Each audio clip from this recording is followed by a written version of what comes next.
Welcome to Real Geek Media. It is Thursday, August 28th, 2025. I'm Hayden Stoll. He is author Christopher Michael Blake. And we are back with another episode, another review. Christopher, what do we got today? Hayden, I'm pretty sure I'm only one step above Uriel in the looks department. We are talking about When Evil Lurks. Now, full disclosure, I have not seen this movie. Christopher has hyped this movie. He saw it. This is 2000. Is it 22 or 23? 23. This was one of your top horror movies or movies of 23, was it not? It was the top. There was nothing else that I had seen that this was this original. And one of the things I really like about this movie is there's no CGI really. Yeah. And it was all good old fashioned suspense, thriller. They left a lot to your imagination, and they did just enough to, I'm going to point that out, but not so obvious. Yes. And like, you think you've seen every kind of like possession movie, you know, and then there's this one, right? And there's no priests and white collars. There's no happy ending. It's a plague of evil that just spreads, and it's kind of a disturbing premise, right? And what interests me about this right off the bat, right? Like, it doesn't spoon feed you the lore of any of this, right? We're here, we meet the brothers, right? They hear gunshots in the night, and in the morning they're walking to investigate. And they find this body that is just cut in half. And you know, then we learn of the terminology, the possessed one, and if it's rotten, possessed, and none of this is spoon-fed. They don't tell you how these people or this type of evil is around. It's just there, and people know about it. It's like folklore. They all know about it. There's even 7 rules, like they're gremlins, that I did write down. If you want to go over them now or later, We'll go over them when we get further into the show. Okay. So there's 7 rules. Okay, we find that out later, but this is all gradually building to that, right? So we learn possessed ones, and it's this bloated guy, like the goiter. Yeah, and he's just laying in the bed, and you know, a cleaner was supposed to come, and it's these terms like cleaner. A cleaner is, what my take on it is not a priest, but it was what Myrta was in this movie, right? Like, she's got this weird equipment, right? And it's never explained what any of it does, right? It's just left to your imagination. Okay. I thought she was gonna go sailing with that whole contraption. Right. Like, yeah. She's got where are the stars and the constellations? She's got the sextant set up on the tripod, and I don't know what was happening there. But so we learn a cleaner was supposed to come and take care of him, and you can't kill him, because then if you kill him now, it's going to spread. Interesting. Okay. So they were going to kill him, but they said, don't do it. And then they involved their friend Ruiz, who is, I take it as he's like the landowner. He owns a lot of the land in this area, his farmland and everything. And they get him involved. And that's where things take a turn for the worse, because they decide to throw him in a pickup truck. Before you get to the pickup truck, I think Uriel deserves an Academy Award. Oh, man. The stuff coming, the bile coming and dripping out of this dude's nose and his mouth.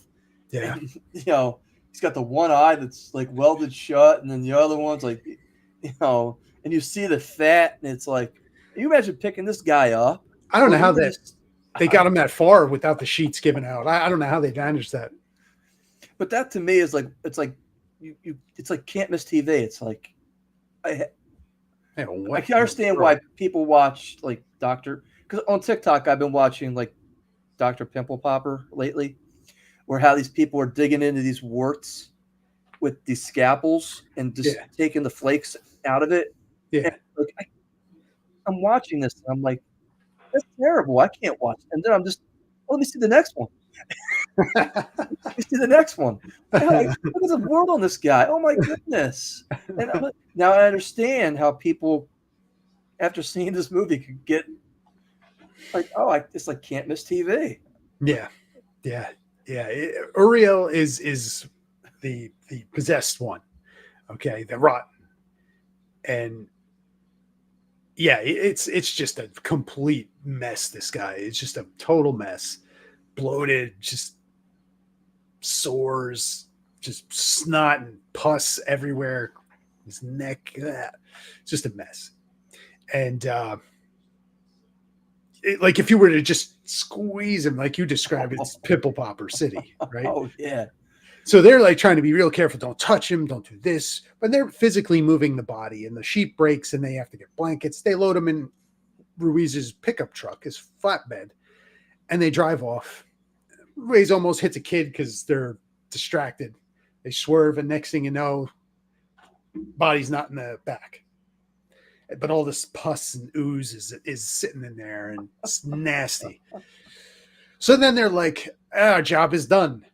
Mission accomplished, which is bananas, right? I got to say this about like the two brothers we're talking about. One is Pedro and the other is Jimmy. Right. Okay. Jimmy, I feel like, is the younger brother. And Pedro might be one of the stupidest characters I think I've ever seen in movie history. I didn't think so, but okay.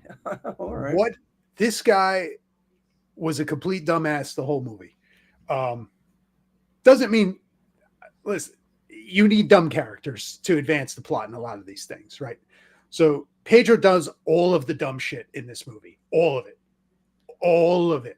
I didn't see anything that he did that was really stupid. I mean, the whole third act, and you know, he comes home that's wearing the clothes. And he's like, oh, shit, I better get changed in my ex-wife's house. You could have done that before you left. Well, okay. Well, there's a lot of stuff he does that is like, I was like, what are you doing? You couldn't have burned your clothes at your house before you left. You mean like letting the kid at the Rotten's house come and stay in his barn? You mean like that stupid? Oh, like, man. It was amazing to me how dumb this character was. But again, dumb characters are a necessity in movies like this because I didn't think it was that stupid though. I thought Jimmy, his brother, was the practical one, was the one that was sensible, and like, you know, not to jump to the end of the movie, but the world is pretty much done because of Pedro being an idiot. But, and look, if you didn't know the rules. I had to watch it the first time, not knowing how the infection spread, and that it was his clothes that caused the dog. I didn't realize that. I watched it on the second time, and then I kind of caught on that that's what happened. So if you're not really aware of the rules, because Ruiz even says in the truck, we have to burn our clothes. Right. But how does the infection spread to the goat?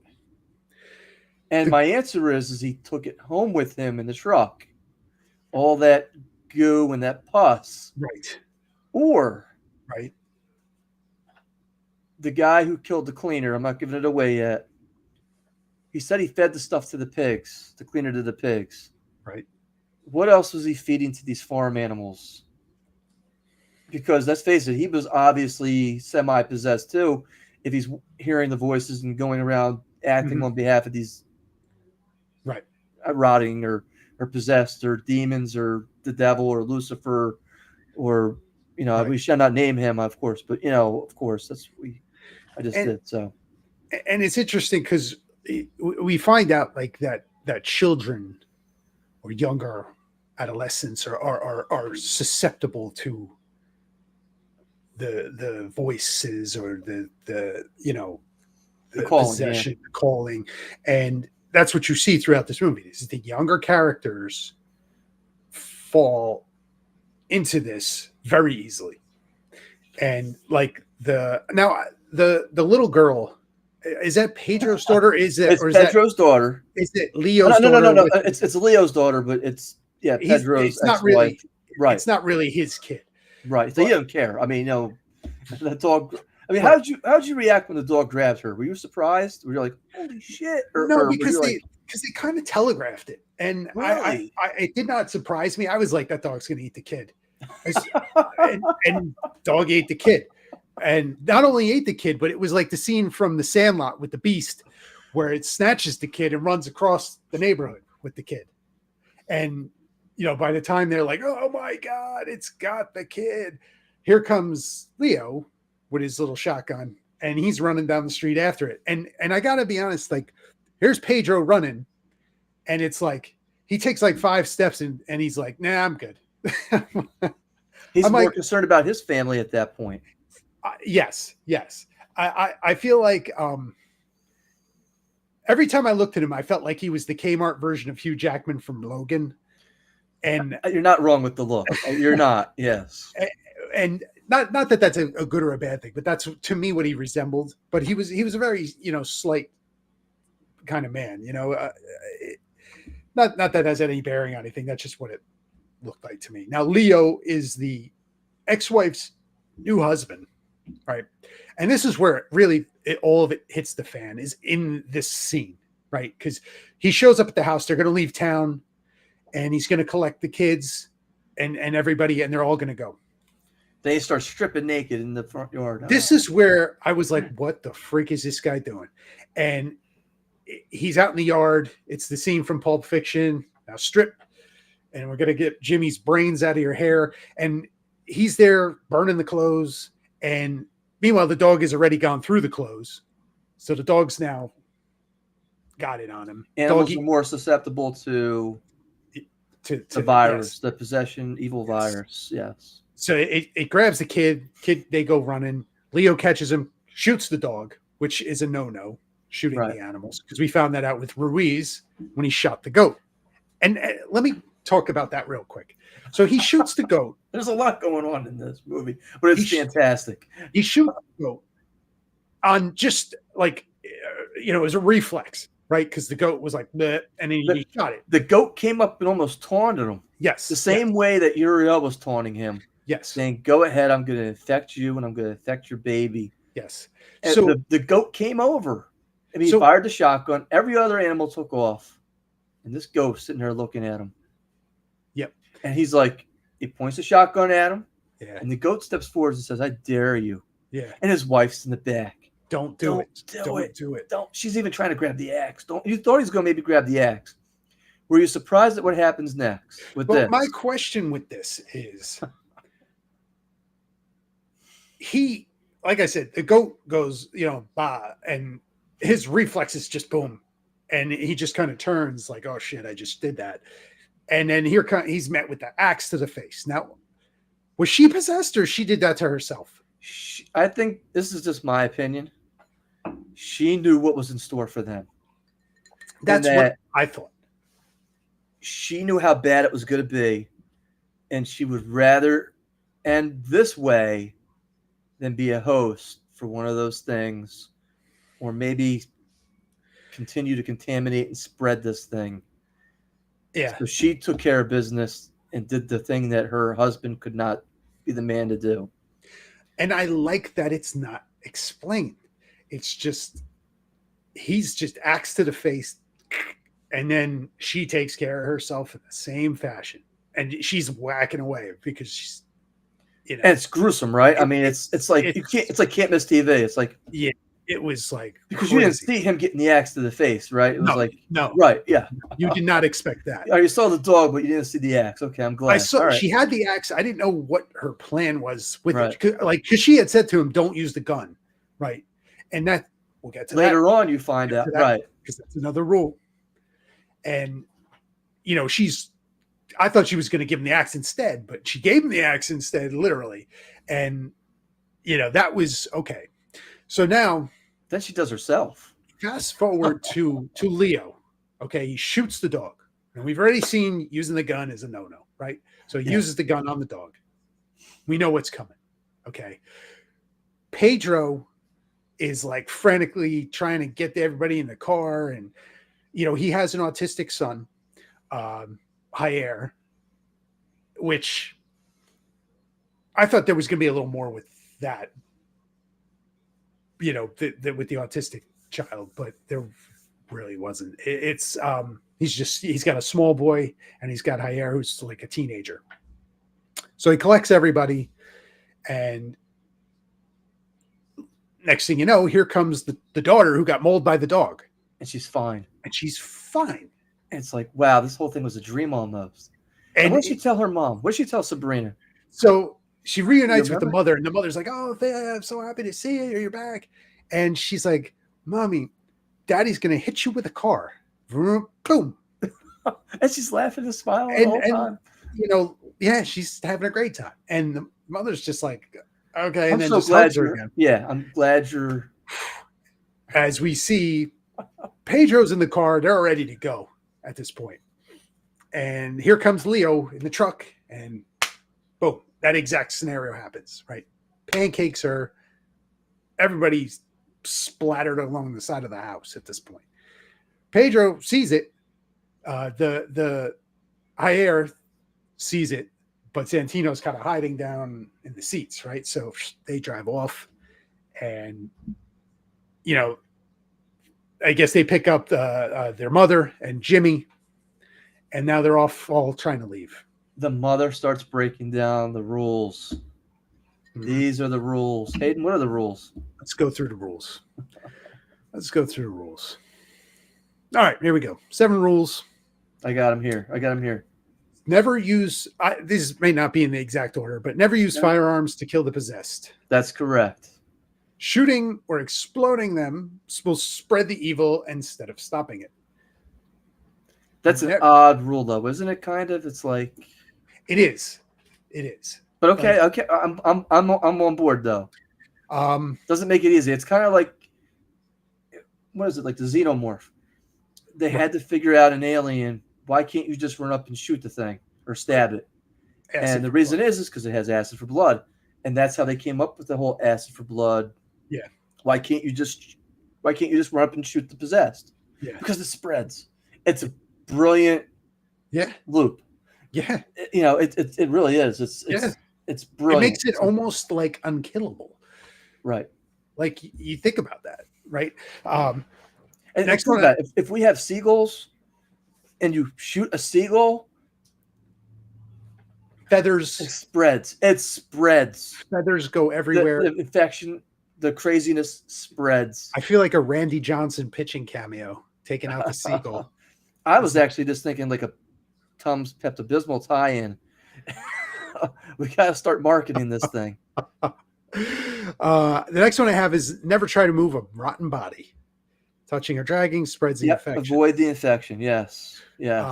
Avoid electricity near the rotten. Now, this one was weird because apparently they feed on electrical current. Is how I took this. You remember the scene with the antlers? Yes. And Jimmy's sitting there watching, and that's how you know that the possession's in the house. They brought this shit back with them. Yeah. Yes. Because you see a shadow move. Right. And then when the kid shows up at the door, he tells them, turn off your electric. Yeah. It feeds on the electricity. It plays games with the shadows. Yes. It will play games with your mind. Because basically that starts to work into the next one of the other rules, which is do not be afraid. Do not, act rashly. Right? So I mean, that's right. It knows what you're most afraid of. It preys on the fear. Right. It preys on your fear. We already talked. Children are especially vulnerable. Is that a rule though? Well, animals was okay. Children, animals. Okay, yeah. They are susceptible to it. They act strangely. They can spread it as well, right? I have infection is unstoppable once it starts spreading. Once it appears, it's already too late. Really, you just have to contain it. I'm not sure that was a rule. I think according to ChatGPT here, never speak the name of the evil, which the mom's sitting there doing, and then Jair behind Pedro Yes. It starts repeating Azrael, Azrael, Azrael, Azrael. Yes. And you wonder if that's how he became, because it's never explained how he became infected. Right. Because we never see it. Right. Was he infected before that? Because there's some theories online that say that picture he drew with him in the red was him already infected with this possession. Or was it when the mom showed up? Yeah. And the fact that he's a kid too is all in the mix with this. We don't know. It's one of those movies where, like, once we're fed all this information, you're kind of like, let me go back. I want to go back and watch this, because there's like dropping Easter eggs throughout this thing. Yes. That it's almost like you have to watch this thing 2 times. First time, and then going back with all the information going, yep, there. Like that, like meme with Leo DiCaprio from Once Upon a Time. Doing that, these are interesting rules, and I like that they gave this info dump. This is about like the halfway point of the film, right? You're getting all this information and you're like, oh man, okay. And it adds to the lore of this world that is never really explained. Like, but this is the stuff that's out there, and there are these people, the cleaners, that exist in this world. And as we meet Myrta, now explain to me if you understood how Jimmy knew her, because they were both holding that same. It looked like they had hooked up when they were younger. That's what it looked, because Pedro even says, you were quite the lover at one time, running around telling all these women you love them. Mm-hmm. And she even puts her hand on his chest at one point. Like they're very familiar with each other, to an extent. And again, I wanted to ask one question. Yeah, this isn't explained either. I didn't look it up online. Do you think that the police officers and the mayor were involved in some kind of cover-up with this thing, allowing this thing to happen? Or do you think they were just being incompetent? See, like when you're just like, they don't want to freaking bother with this thing because the dude is disgusting, right? And they're aware, and this is before we're given any of this information. And you would pose a good question, because now that we have all this information, you go back to the police. I don't know, because doesn't Ruiz say at some point they're trying to take my land? They set this up, and maybe, and it seems like where Uriel is at the beginning of the movie is like just this remote shack in the middle of the field somewhere, that's a ways away from town and civilization. Like maybe they knew, and they just, because even when they're having that interaction early on, it's like, how long has he been like this? They were like shocked. Like, how long has this been going on? A year? Yeah, a year. So it's a good question. I don't know how to answer that, but it makes you think about those things. Like maybe they were on purpose, like just covering it up, letting it happen. Did they expect it to go where it did? No, because they moved the bodies, and that was probably unexpected, right? Them moving Uriel and dropping him out of the flatbed. Well, like Murda says, you two are the biggest idiots.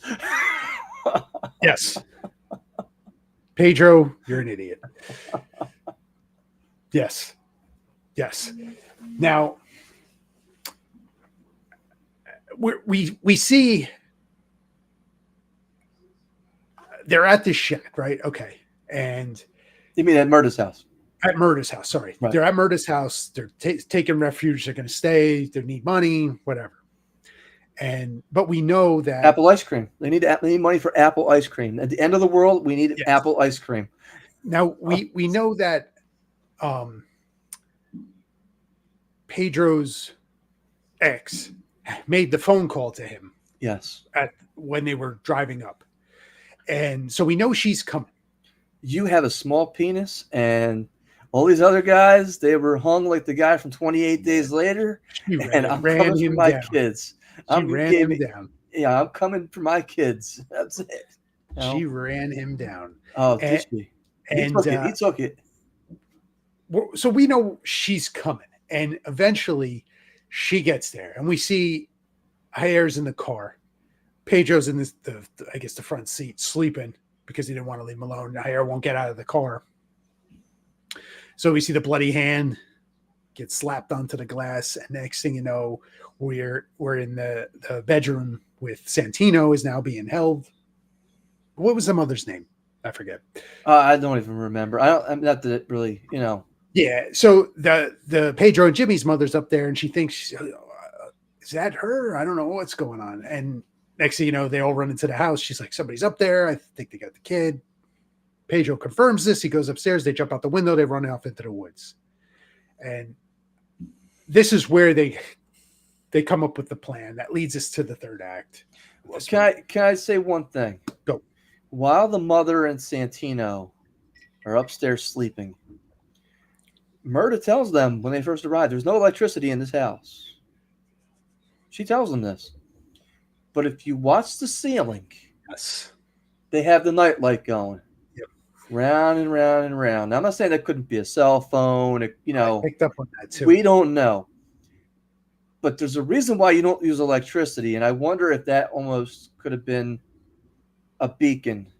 I think to draw her closer. Maybe I'm overthinking it a little bit. I don't think so, because I picked up on that too, and I'm like, what are you doing? Like, don't do that, right? Like, that's where one of these classic scenes in a horror movie where you're yelling at the screen, like, what are you doing?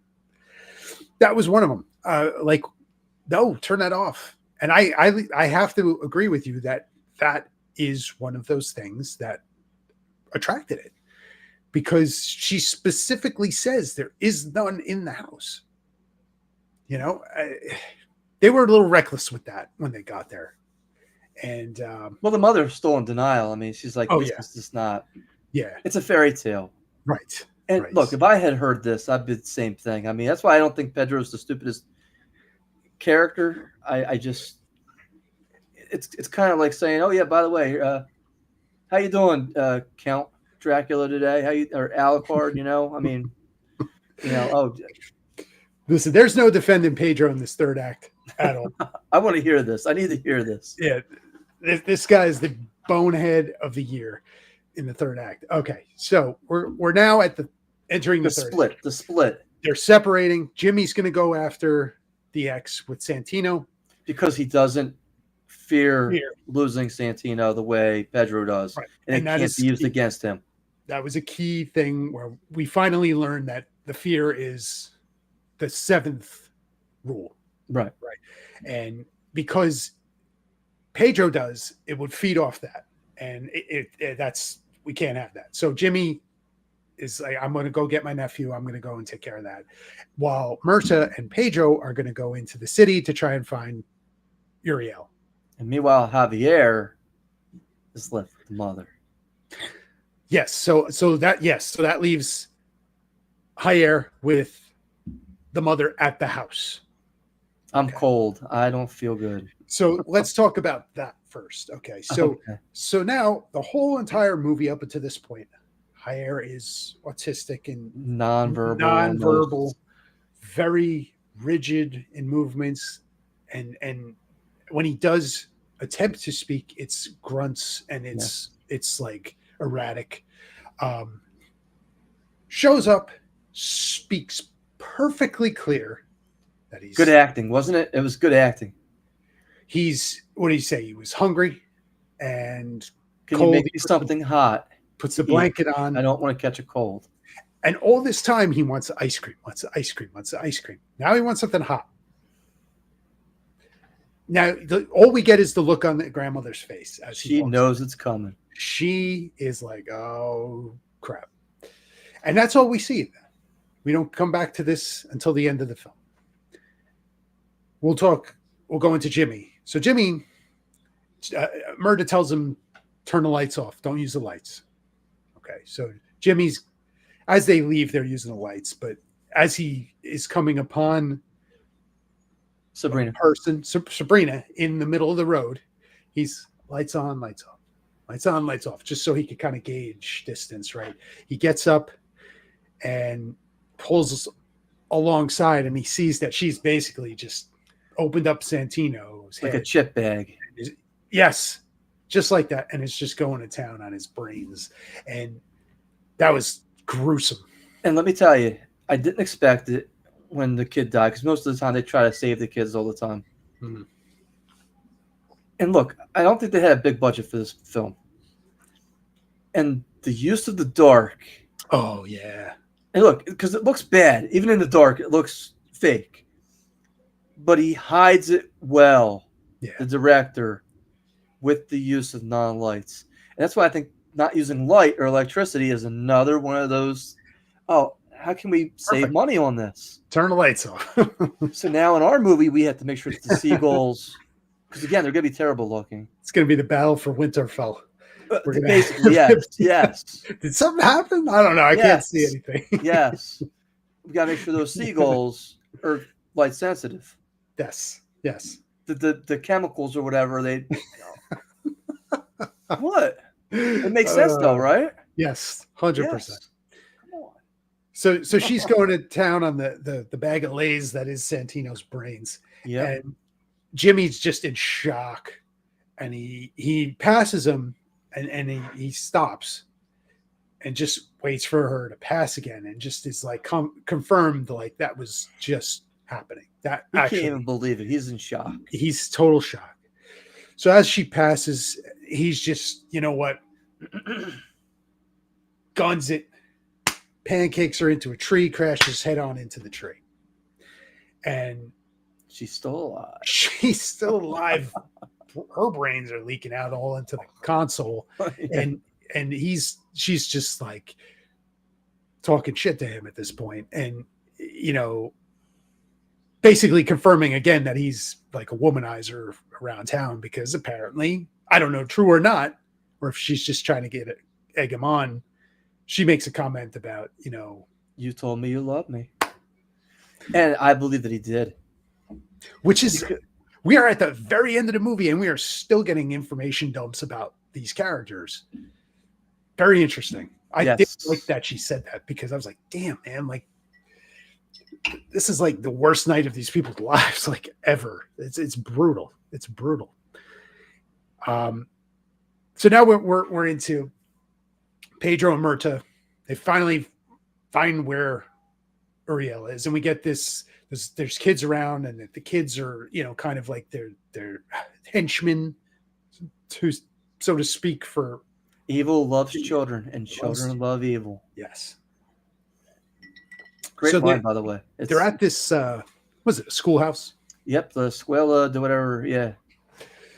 And, you know, they got Uriel buried under the stage with other dead teachers there. Well, before that happens, the kids come out under some kind of mind control, and they start saying, Uriel's at my house. No, yes. Uriel's at my house. He's lying. He's at this teacher's house. Yes, misdirection all the way around. And Myrta and Pedro's ready to go. He's like, let's go. Yes. And Myrta reads through it all and says, now, God bless Myrta here, because she is as level-headed in this scenario as you can possibly be. Because I get Pedro, like, we got to go and do it. I get that. She is there to steady him, saying, hold on, no, don't run. Walk, be calm. We're going to get through this. We're going to figure it out. The whole entire way, she is basically calming presence. No, we need to do this. This is how we're going to do it. She even tells him, you have to take this and put it into the nape. I need the nape. And I guess she was just going to jab it in there to whatever, and that would have handled it. She even says it to him. Okay. Pull him out of the... Can't get the stage up. Right. So he's struggling with the stage. The kid's like, no, there's an axe over here. Myrta says, hold up. Don't do it. Stay here. Dig him up. Take your time. We're going to take care of this. The whole way. But he's like, no. Runs off into the other room. They lock the door. They wire it up. The minute he walks into that room and sees the empty case, he knows he got played. And the minute you see it on his face, he's like, oh, shit. Yeah. You see him go, oh, I can't. He turns around and it's too late. This is where he loses me. I'm like, okay, everything she said along this way has been dead on accurate. Why would I leave her in this room to go get an axe when I could have kicked through that wood or used that pry bar or hammer or whatever he was using to pull up the floorboards? Why did you leave? Like, dude, what were you doing? So he sees what they're doing. They've bludgeoned Myrta, right? And we get very graphically kids bludgeoning her in the head with like a candelabra or something, and just bang, bang. No, it was the hammer. Bang. Yeah, the hammer. Bang. As they drag her off. Goodbye, Myrta. So now hope is lost at this point, right? The device is broken and shattered. However, she did tell him, I need to see the nape. This goes in the nape. She did tell him that. She did. Instead of actually trying to finish him off. Find the rod and the But would that have mattered at this point? The whole, who knows how the device works? Yes. That she said this goes there. Yes, but we don't know what happens after that in the ritual to cleanse. We don't. But let me tell you, it's worth a shot. No. What does he do? He picks up the friggin' candelabra, whatever was on the ground. It was the magnifying glass. It was he picks it up, and this actually, he walks over to Uriel. It looks this bad. scene, I hate to say this, but this was probably the funniest scene in the movie because it looked so goofy with the Uriel's little head, like, oh, looked like rubber. Yeah, it looked like what is it? He walks over to it and just clubs him to death, and I'm like, dude, what are you doing? What are you doing? Why would you do that? Why did you do that? And were you expecting what happened next, though? No, and that was the bananas part, right? I was not at all. I thought, oh, great. Like, Pedro, you're a dumbass. Why'd you do that? But what happens next? Pedro's just done. He's kneeling there. The kids are standing there. He's looking over at the kids and whatever. Next thing you know, there's some movement blurry in the screen. We see something, and he looks over at the kids, and all the kids have this disgustingly creepy grins on their faces. And that was so eerie because all those kids were like, and it was like, what is going to happen? And here we go. It's I don't know where you place the age, maybe 10, 12, maybe. Yeah, preteen. Right? Completely bloody. Well, fake blood. Covered in blood. Yeah, like, covered in blood. This child comes up, just marks him. And all the kids are like, just, and, the kid walks out and he's got the dog is licking all the blood off. Yeah, What in the world is going on? Kid walks off into the woods. All the children start following him, and he's just unleashed like the devil on the world now. Damien, that's what I'm thinking. I'm thinking Damien. Yeah. From The Omen. That's my interpretation of what's come out now at this point. And it's like, and possibly the first of many at this point, because who knows how much more infection is spread at this point. Yeah. And you got Leo still running around. Right. And the little girl. Right. And the dog. So now, this was, for me, unexpected, this scene. Because I thought, it's just a bleak ending. No, it gets worse. Right. So that happens. And I'm just like, at this point, I'm like, what the heck?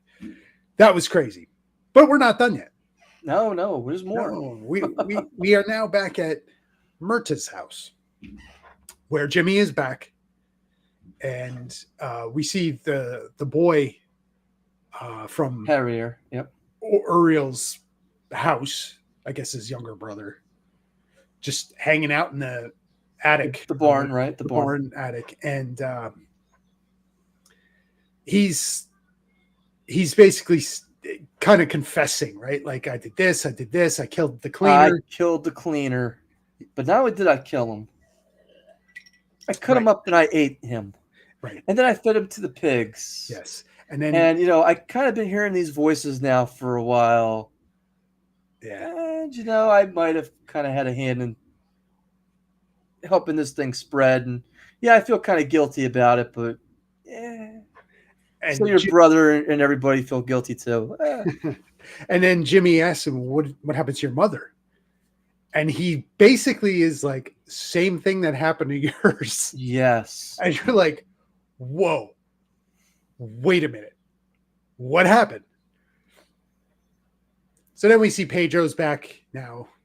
Apple ice cream. He's got the ice cream for Ayer, and Ayer's eating the ice cream. Pedro's just sitting by the fireplace, just like, he took a shower, can't wash the blood off his forehead, and he's just sitting by the fire, just, that's it. And this man is so defeated. And Ayer starts to choke on the spoon, yeah. And he's like, all he hears is just take your time, And he looks over, and the spoon's like all jammed in his mouth, and runs over, gets the spoon out, and he's still choking. And he's got the fingers trying to fish hook whatever's in there, get it out. He's having trouble. Next thing you know, there's blood. Hair. First the blood, though. Okay. And then he's like, blood. And he's like digging in more, pulling out. And you're like, what is that? It's like a string. It's a clump of hair. And then more. And then it's just the one scene where it's like what's on the ground in front of Ayer, and you see plop, like just the blood and the hair and all that. And now it's like he ate their mother. Yes. And that's it. But how could there not have been anything inside the cabin or there would have been house? There would have been blood everywhere. I mean, it's been like the kid would have been covered in it. Yes, and that's what it didn't make a lot of sense to me. But when he pulls the medallion out of his son's mouth. Oh man. Yeah. This is where the scene happens very quickly following this. And it's almost blurred. Yes. The chain falls to the ground. Did it dissolve? I couldn't tell if it something happened with it, right? Something happened with it. Yes, it just kind of looks like it dissolves, right? Something happened there. I couldn't quite tell what it was. I even rewound it and tried looking 2 or 3 times, and I couldn't tell. And Pedro's just at this point, he runs out, he drops to his knees and does the Elias from Platoon, and that's it. Cut the credits. Movie over. Not a happy ending. Not at all. No character. But I'll tell you what I did like about this movie. We've reviewed movies this year where I can't find the inciting incident. It just doesn't happen. Right. In this one, it starts off. Did you hear those gunshots out there? Yeah, it's first scene. Yeah. And then it leads to a bigger inciting incident. So if you're writing almost like a book, okay, we hear these shots out in the woods. We got to go investigate. All right, we'll wait till dawn. Oh, well, now there's a chopped up body, and it leads us to this lady's house. What's in the house? Oh, this giant rotted guy. Now we can talk about possession. Well, okay, now we'll go to the police. The police are no help. We'll go to the landowner. Oh, they're trying to steal my land. He got to go take care of this. Well, we'll dump the body. What do you mean it's gone? And it's just, it keeps escalating. Yes. It keeps making you ask questions. Yeah. And that's what I love about this movie. Even if you take the gore out. Yeah. It builds the suspense to the next level. And this could have kept going. Oh, yeah. It could have kept going. But he took you to that. And it's like some of these other we've done a couple other films where there's just like that overwhelming sense of dread and something bad is going to happen, and there's really our main characters and our heroes have nothing. They are not equipped to handle this at all. And this movie especially, the only one who was Murta. Everybody else was just kind of like, what do I don't know. And they all had just awful shit happen to them. And it's like, it just progressively got worse and worse. And it's coming. You just absolutely know it's coming. There's no stopping it. There's no way you can. It's going to happen, and it's going to be awful. And that was this movie, man. And there's very little tell. It's a lot of like, why is this happening? No, you're not getting that. That's part of the lore of this movie, right? I'm not explaining that to you. It's happening. That's why it's happening, right? Like, you're not told anything. You're not spoon-fed anything. You get the rules halfway through, you get a little information dump, but that's it. You have to figure it out the rest of the way, right? We're not explained what came out of Uriel. Nobody, you're not told what it is. Where he picked it up. Where he picked it up. How any of this happened. What is the origin of it? You're not given any of that. You're just given this. What happened to his mom, who was at the house and spent all the time with him? Yeah. If the son's infected and she's still walking around with clothes. How? Yeah. You would think that she's spreading infection too. And you kind of hear Murda say, do you notice all the lights in the town are off? Yes. Or the city are off?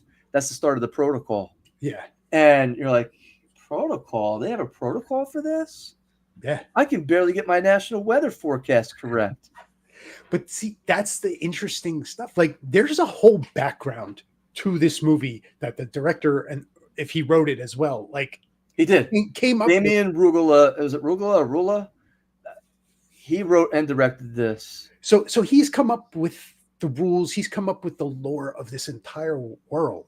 Some of which suits him, though. I mean, and the thing is, like, he's come up with all of that, but he's not shared all of it, which I think is cool because you're not getting all my family secrets, you know, or the secret sauce or the recipe. You're not getting it. You're getting the final product, but I'm not telling you how I made all of it.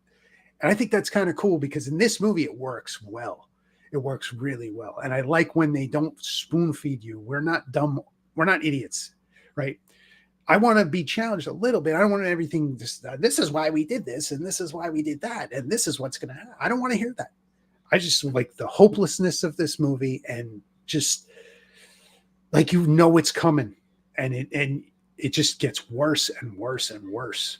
So do you, I was reading IMDb before we came on tonight about this film. And I found it fascinating that he got the idea for this movie and writing the script for it. There was an outbreak of pesticide-related poisonings in a small farm town. And it was like spreading. And a lot of people started getting sick. And he said, you know, I wonder if I could throw possession in there somehow. And that evil was spreading and getting all these people sick. And that's how he came up and formulated this idea, which I think is brilliant. I mean, you're using real life stuff. Simple real life scenario, and you put a little spin on it. Yeah, I mean, listen, I enjoyed this movie. Did the subtitles subtract anything for you? Like, I wish that was in English. You know, I wish it was dubbed. These actors felt real. You know, they didn't feel like, oh, there's George Clooney in a horror role. No, this is like these. They looked worn. They looked rugged. They looked like beat down on their luck. And I thought that worked really well. And I think it worked even better, the fact that it took place in Argentina. I think so, yeah. So I think the end of the world. This is the end of the world. Yeah. This would never happen here. I thought that, you know, helped the movie. Like if this was just an American movie, you know, in a farm in, like, you know, wherever, Iowa, like, I don't know if I'd buy it as much, but, you know, I say that now, and I'm a big fan of Signs, but, you know, I thought it was good. It did not detract from me. You know, I had no problem with the subtitles and any of it. Was this one of the best horror movies you've ever seen?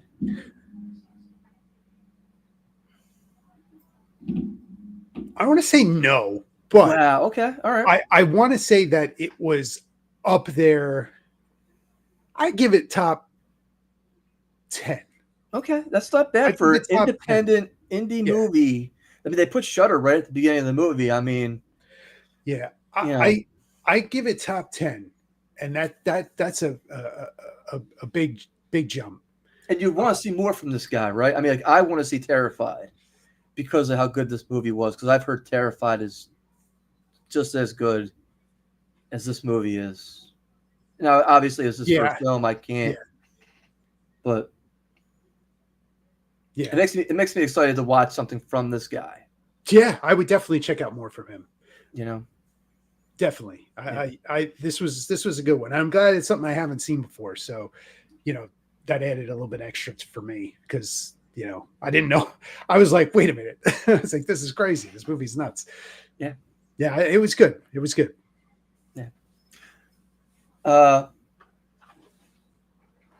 We go from When Evil Lurks to When the Box Office Creeps. Oh, box office. And we got the Iron Man match tonight. Let's go. 3 movies, 1 belt, It's up on top, and I'm climbing the ladder to go get it. Ladder match. I'm climbing the ladder to go get this thing. Let's kick it off. We had weapons. Did you finish watching it? I did finish watching it. I did too. I'm kind of mad that I went back and watched the end of it. This to me is like it's a Zach Kreger issue at this point because he did the same shit with Barbarian. I did not like the ending. Weapons, same thing, dude. Like it turned into a comedy at the end. And I was like, what the freak? You built all this incredible suspense and story to this point where we're all converging on this house and kids eat the witch. I liked it. I was like, what the fuck? You got in the beginning of that movie, they say, the little kid does the voiceover and says, hold on, this is a crazy story. And a lot of people died in a lot of weird ways. 4 people died. Just 4. That's it. Not a lot. Just 4. For a small town, it's a lot. Come on. Like, I expected bloodbath, kids dead, Josh Brolin dead, Justin Timberlake, female Justin Timberlake dead, everybody dead. Everybody dead. But no, just 4. That's it. And so, I did not like the end of it. I did not. We took my daughter to go see K-pop Demon Hunter, the musical, the sing-along, because she's big into that. Yeah, that's a big... It doesn't matter that my daughter's seen the movie 100 times by now. And I told my wife and my daughter, because my wife was the first time watching it, Weapon starts 20 minutes before this. I am going to be going at about an hour and 20 into this. And I walked right back into Marcus' story where he's doing the airplane, chasing her through the grocery store. So, I mean, I came in just at the right time. Yep. And I have to say, I really enjoyed the ending. I thought the creepiest part of it was the kids are still kind of hypnotized at the end. They're still under the spell. And the narrator, Alex, says some of the kids have even started talking again. And it was like, I thought that was stupid. I liked it. I liked that because it makes you wonder.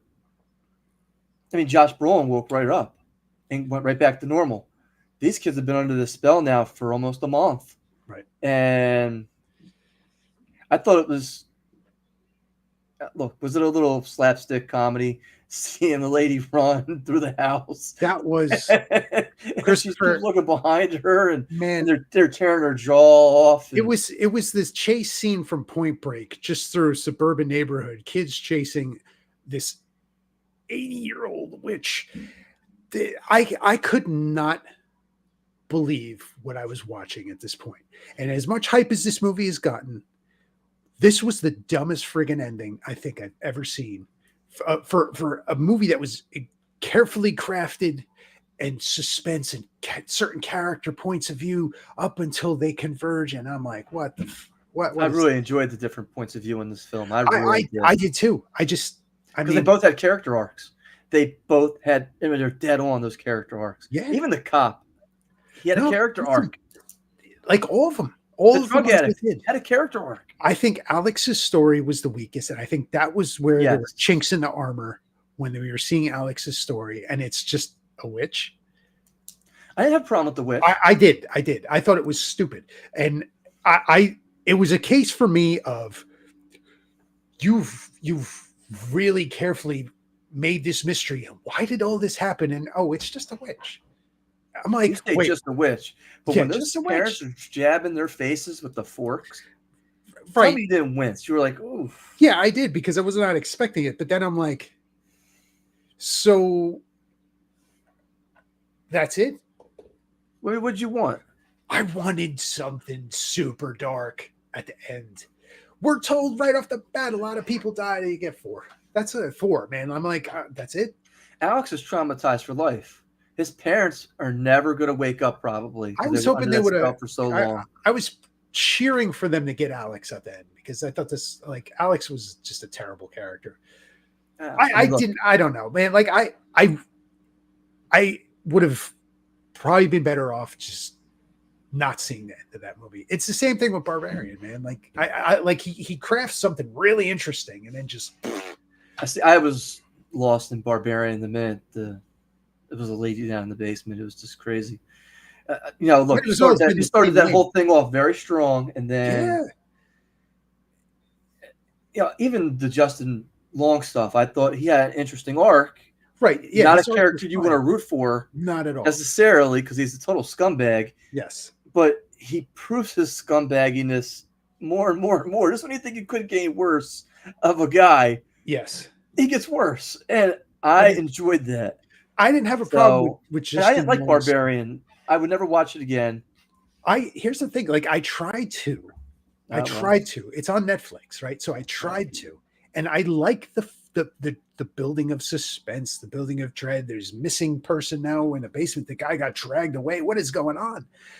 And then we get Justin Long up until the point. And then it's just some old, deformed, naked ogre in the dungeon, in the basement. With a baby fetish. I think he's got an issue with finishing off movies. I don't know. Not for me. We went into a long tangent there, Hayden. But sorry. No, it wasn't your fault. I instigated that, so we're good. Weapons, you said 22 million. I said 18. Hayden, it was a drubbing. $42.5 million. The people have spoken. It's made over $100 million at the box office.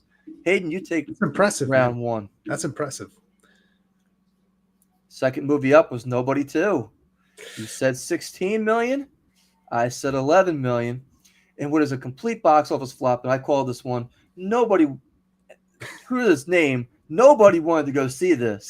$9.2 million. Man, that's not going to be a third one on this one, I think. That's a tough one. Unless it hits streaming and they really, which it could. I mean, that could be one of those movies.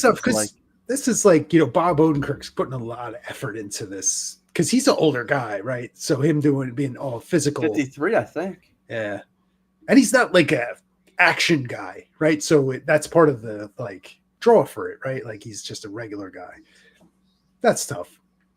Hayden, I got the belt in my hands. I'm ready to lift it off. Here we go. Freak Here Friday. I saw this movie, unfortunately. Some funny parts.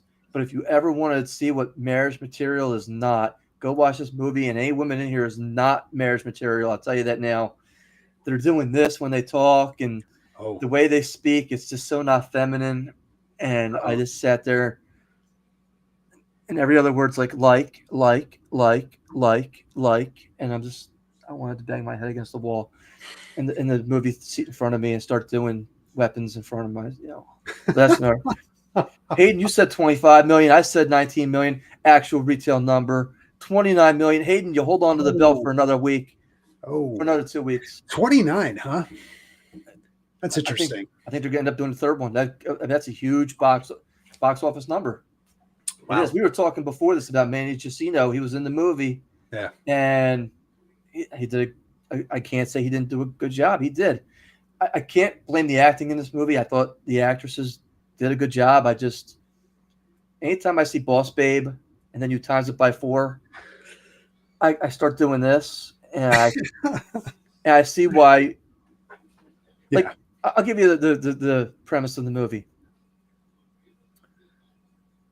Lindsay Lohan is a former rock star. She's owning her own Boss Babe business, and she finds the love of her life who she didn't expect. They both got teenage daughters who don't like each other, and this guy is simping hard where he doesn't have to. I mean, look, we've seen him take his shirt off, ripped, right? Right.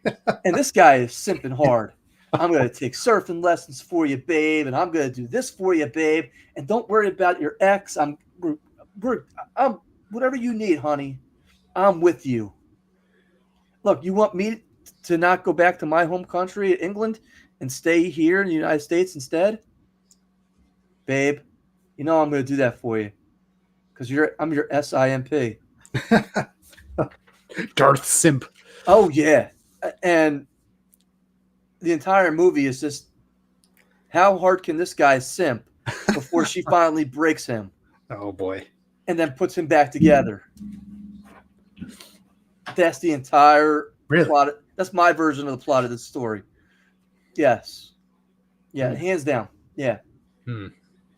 Hayden, you got excellent shot of holding on to your belt this week because you got 4 movies to review in 2 weeks. Are we doing 2 weeks or 3 weeks now? We said 3, right? So it would be the 18th. The 18th we come back. 11? Yeah, next week we have Paranormal Astral on. Special episode. We're going to be talking about their upcoming event. Look forward to having him on, Chris Avellino. I think we said the 18th, though. And that's going to be The Conjuring, I think, right? Conjuring. Okay. All right.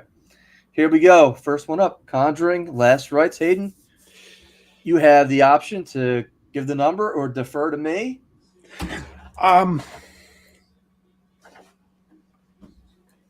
This is a popular franchise, right? At least in my house, this is. Like, I love the Conjuring movies. Love the second one. The second one. I'm not sure. I need to see what the first one or the second one did in total. Conjuring 2 finished $321.8 million, which is really, really good. Now the third one wasn't as good though, right? We can both agree to that. The one that were running around the cabin. Oh yeah. The main underneath the cabin. I didn't like that one so much. I was like, eh.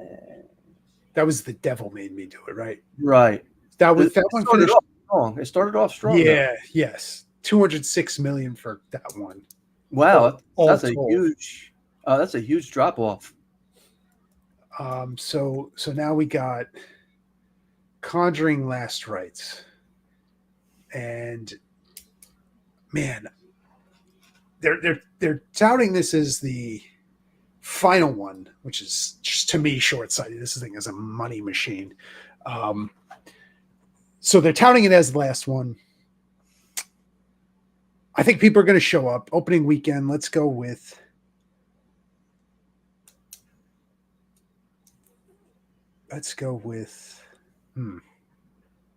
See, this is the thing, right? There's nothing out, right? There hasn't been anything out. I don't want to go too crazy, but 42. That's a really good number, Hayden. That's a real good number. That's right around the ballpark I was. So it's almost like, do I go 42.1? Because I really think it could be up there. I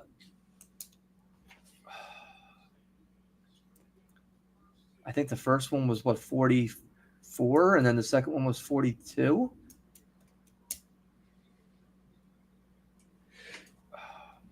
So it's basically, do I go under or over with this number? I mean, that's basically what I do here at this. It's tough, right? Like, there's a drought of actual movies people want to see right now. There's really nothing out for the next couple weeks, right? But other than them saying this is the last one, had they really showed anything in this movie that, oh, I need to go see this? I think that's the trick, though.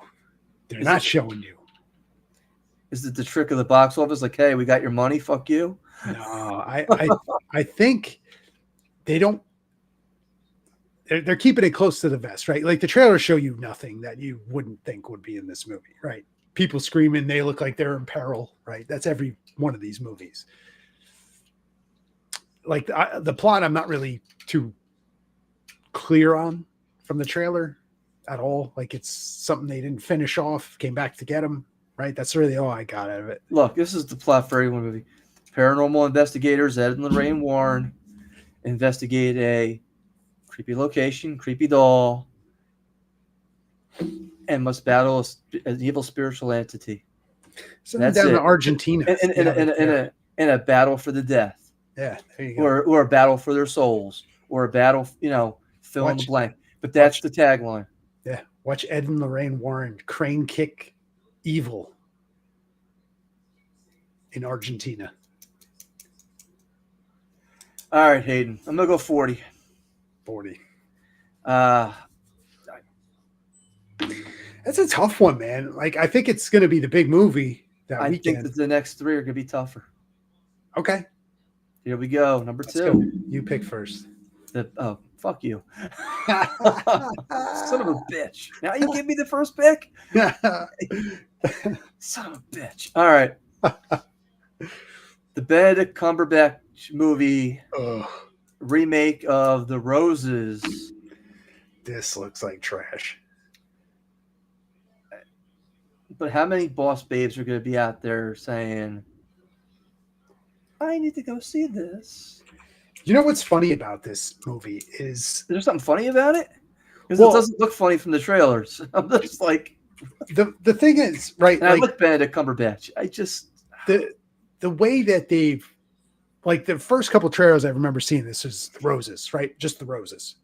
Now, when you see the trailer, you get based on the War of the Roses. Yes. Okay, which I think is their attempt to, like, oh, hey guys, come see this movie, because nobody was giving a crap about it.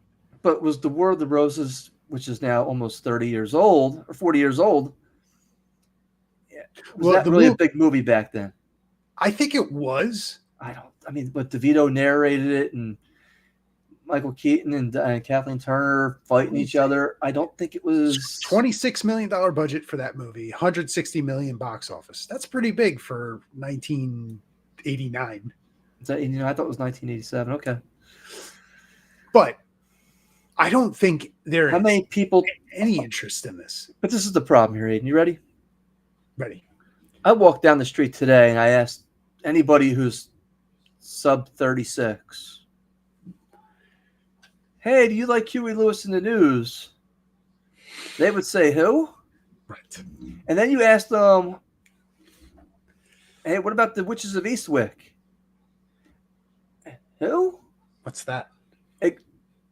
Which was a much bigger movie than War of the Roses. Right. Now you get to, well, what about the War of the Roses? Are you talking about the one that was back in Camelot? So no, there are people attempt to say, hey, this is kind of like an unofficial remake. Yeah. You're basically aging the demographic for this thing before you even get there. That being said, what was the last romantic comedy? Freakier Friday, maybe? Which did very good. It did very well. But it had a bigger draw, I think. That's also got, does that not have Disney attached to it too? Oh, yeah, absolutely it does. I'm going to go 14 million. And that might be generous. I'm going 8. I don't even think it's going to hit 8, but I'm going 8. Next one up. This one's been talked about for a couple of years now. And it's finally being put in the theaters. Uh-oh. Could be limited screenings, though. So okay. Keep that in mind.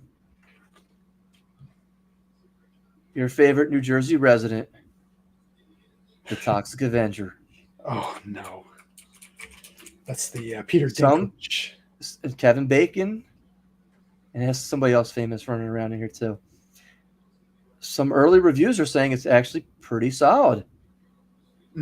If you can get past the CGI gore and some of the fact that it's over the top. Wonder, when does this release? I believe it's the 12th. 12th? Yes.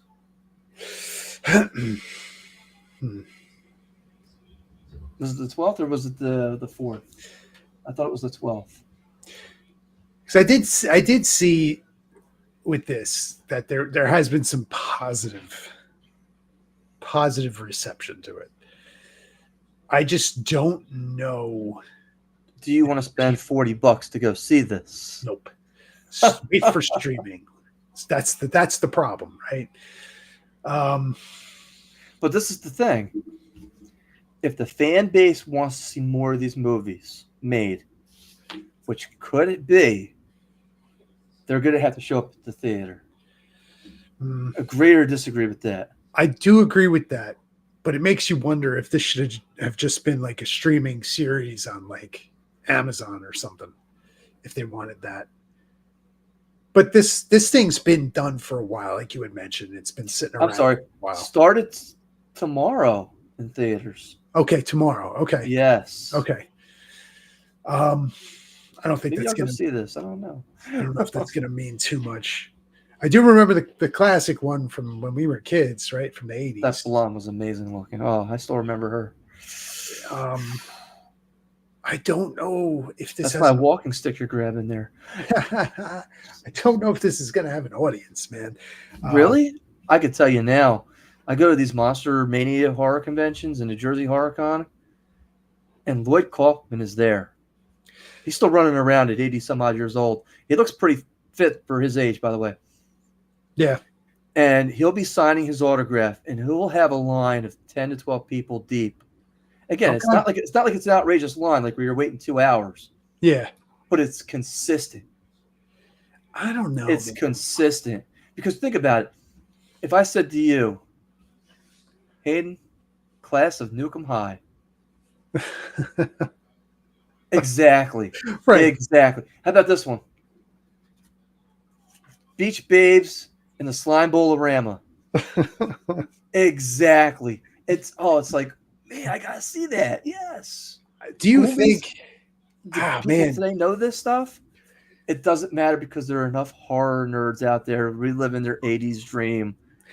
I will not dispute that. I agree with that. But how much gratuitous sex you can put on screen today is just, you can't make some of those jokes nowadays. Right. I mean, is he gonna crush somebody's head with a weight?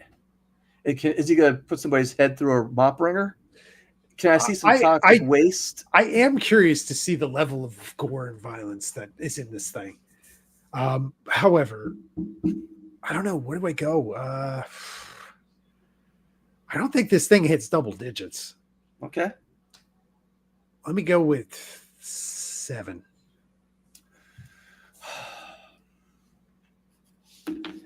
I think I don't know. I just don't. I don't know. I don't know. I don't necessarily feel like you're wrong because I feel like this could do. It could 3. go. It could go 3. Yeah. It could go 12. Yeah. It could be 7. It could be 9. Yeah. I have a number. I think there are enough fans for this movie. People have been waiting a long time to say it. It has gotten some good reception, some good reviews that I've seen. I'm gonna go 9. Okay. I'll go 9. Maybe a bit ambitious there, but they went out and they got A-list actors to be in this thing. They did. They did.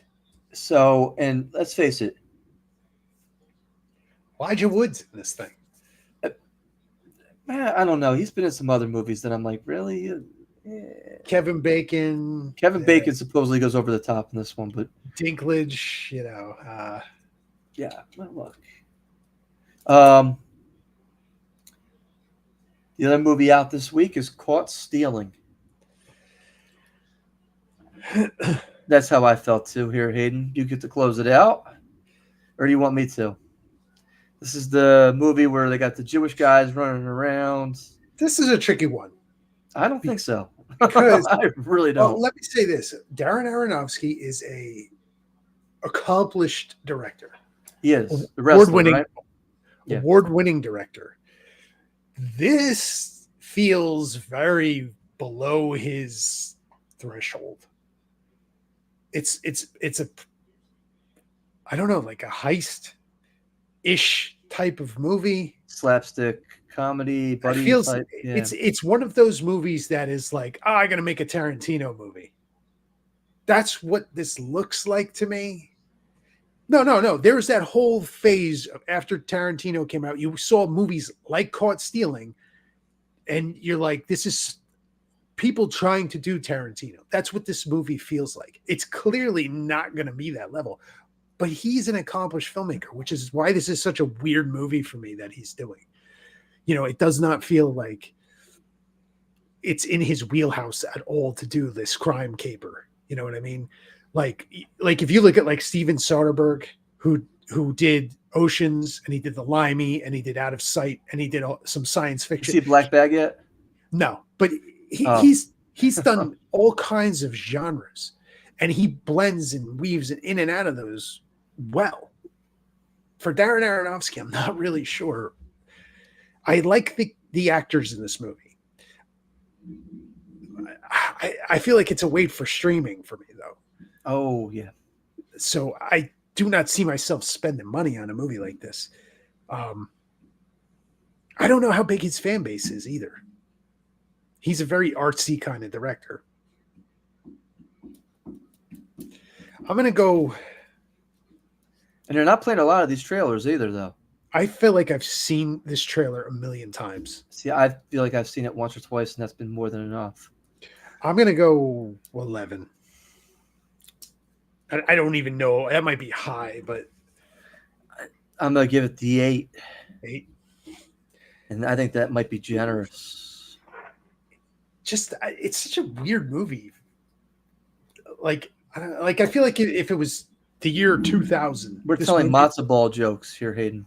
If this movie came out in 2000, I think this movie would do really well. But I think people have seen this already. Speaking of Darren Aronofsky and Mickey Rourke, by the way, have you seen the pictures of Mickey Rourke lately? No.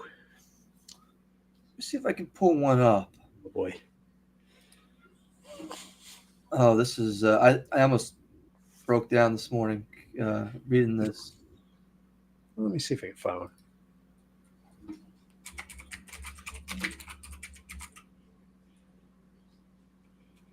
Mickey Rourke. Here it is, right here. 25. I got it. 72 years old. Oh boy. Yeah. You need a better picture there. Is this a live shot from the Toxic Avenger? He's hunched over because I don't think he can stand up straight. That's sad. Let's see, I got another picture here. Hold on. Yeah, that's sad, man. I don't want to make fun of Mickey Rourke. Look, He's got that really when bad... the doorknob is higher than him almost. Yeah. And Tom's a motherfucker, don't get me wrong. That's tough. That's tough. But I just told you Lloyd Kaufman is still running around near 80 years old. Yeah.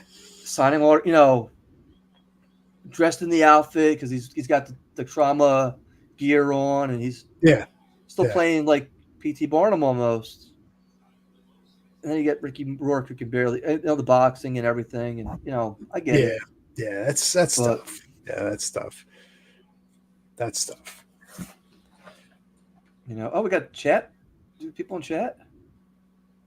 Yeah, that's nothing. Spam. Oh, it's spam. I don't know. Somebody says they want us on Discord. I don't know. Whatever. Okay. 79 years old, Lloyd Kaufman is. Yeah. Yeah. 5'5". I think he's taller than Mickey Rourke now. So, yeah, I just, yeah. Yeah, man. So, Christopher, what do we got next week? Tell the viewers again who we got special guests. Chris Avellino and one of his fellow paranormal investigators. They have an event coming up, and they're going to be selling tickets to a live stream for an event that they're going to be doing. I'm going to let them explain it next week. We're going to be playing the trailer from one of their videos. Exciting interview. We're going to cover some news as well. We noticed we're not doing the news tonight. Got to pick a few of the best stories, and we'll do some entertainment next week along with a nice interview before we come back for Last Rites Conjuring. It's going to be fun. Join us next week. Special interview. So thank you for tuning in. Thank you for listening to us go on about When Evil Lurks. If you haven't seen it, go check it out. It's a good movie. It's a good movie. We'll see you guys. Thank you for spending your night with us. See you then.